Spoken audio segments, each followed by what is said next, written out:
साथियों, सिख गुरु परंपरा केवल आस्था और आध्यात्म की परंपरा नहीं है।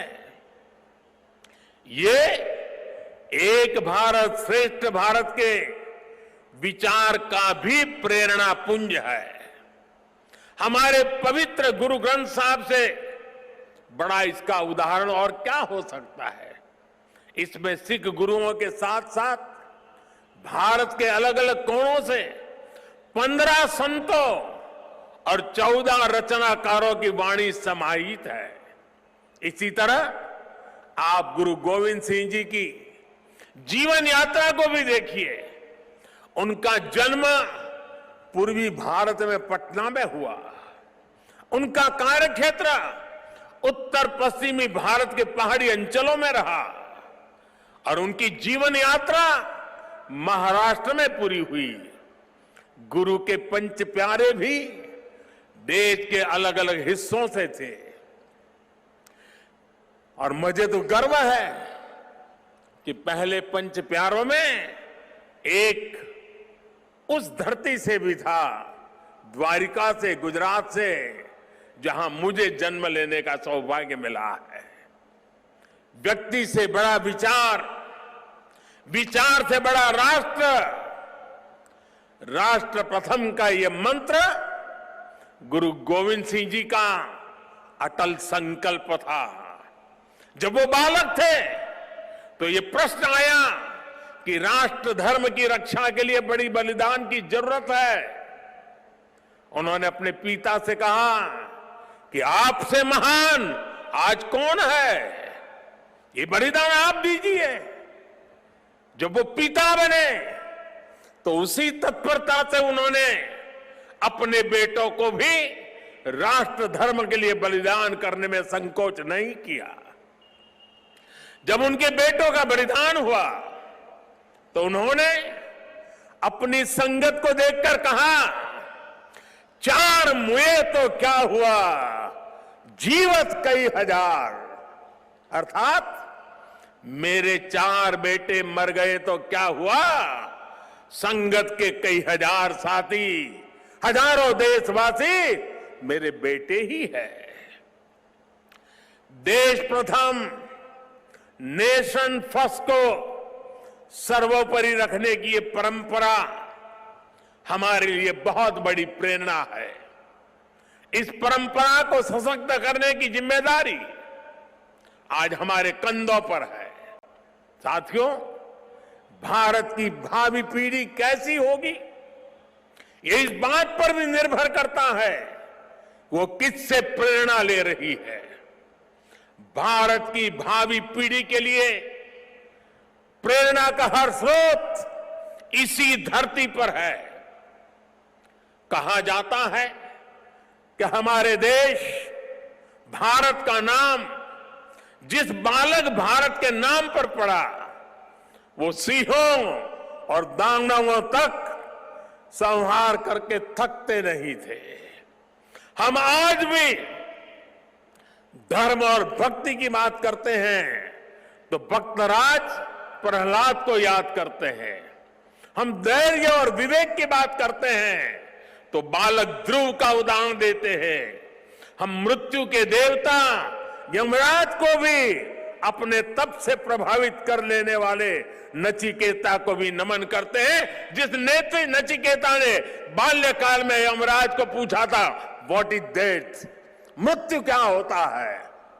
हम बाल राम के ज्ञान से लेकर उनके शौर्य तक, वशिष्ठ के आश्रम से लेकर विश्वामित्र के आश्रम तक, उनके जीवन में हम पग पग पर आदर्श देखते हैं।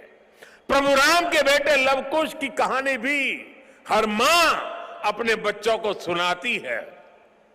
श्री कृष्ण भी हमें जब याद आते हैं तो सबसे पहले कान्हा की वो छवि याद आती है जिनकी बंशी में प्रेम के स्वर भी है और वो बड़े बड़े राक्षसों का संहार भी करते हैं।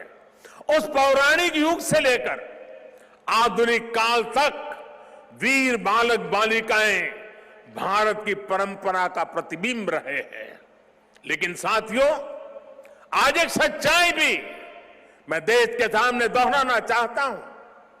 साहबजादों ने इतना बड़ा बलिदान और त्याग किया, अपना जीवन न्यौछावर कर दिया, लेकिन आज की पीढ़ी के बच्चों को पूछेंगे तो उनमें से ज्यादातर को उनके बारे में पता ही नहीं है।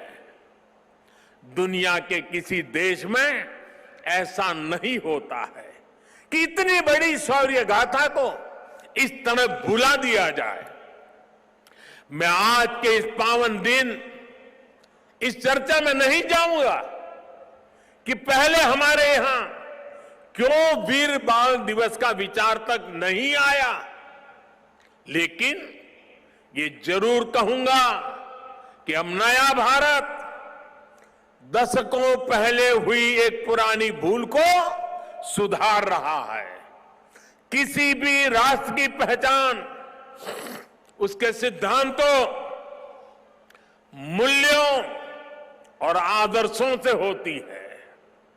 हमने इतिहास में देखा है, जब किसी राष्ट्र के मूल्य बदल जाते हैं तो कुछ ही समय में उसका भविष्य भी बदल जाता है। और ये मूल्य सुरक्षित तब रहते हैं जब वर्तमान पीढ़ी के सामने अपने अतीत के आदर्श स्पष्ट होते हैं। युवा पीढ़ी को आगे बढ़ने के लिए हमेशा रोल मॉडल्स की जरूरत होती है। युवा पीढ़ी को सीखने और प्रेरणा लेने के लिए महान व्यक्तित्व वाले नायक नायिकाओं की जरूरत होती है। और इसलिए ही हम श्री राम के आदर्शों में भी आस्था रखते हैं। हम भगवान गौतम बुद्ध और भगवान महावीर से प्रेरणा पाते हैं। हम गुरु नानक देव जी की वाणी को जीने का प्रयास करते हैं। हम महाराणा प्रताप और छत्रपति वीर शिवाजी महाराज जैसे वीरों के बारे में भी पढ़ते हैं। इसलिए ही हम विभिन्न जयंतियां मनाते हैं। सैकड़ों हजारों वर्ष पुरानी घटनाओं पर भी पर्वों का आयोजन करते हैं। हमारे पूर्वजों ने समाज की जरूरत को समझा था और भारत को एक ऐसे देश के रूप में गढ़ा जिसकी संस्कृति पर्व और मान्यताओं से जुड़ी है। आने वाली पीढ़ियों के लिए यही जिम्मेदारी हमारी भी है। हमें भी उस चिंतन और चेतना को चिरंतर बनाना है। हमें अपने वैचारिक प्रवाह को अक्षुण्ण रखना है। इसलिए आजादी के अमृत महोत्सव में देश स्वाधीनता संग्राम के इतिहास को पुनर्जीवित करने के लिए प्रयास कर रहा है। हमारे स्वाधीनता सेनानियों के, वीरांगनाओं के, आदिवासी समाज के योगदान को जन जन तक पहुंचाने के लिए हम सब काम कर रहे हैं। वीर बाल दिवस जैसी पुण्यतिथि इस दिशा में प्रभावी प्रकाश स्तंभ की भूमिका निभाएगी।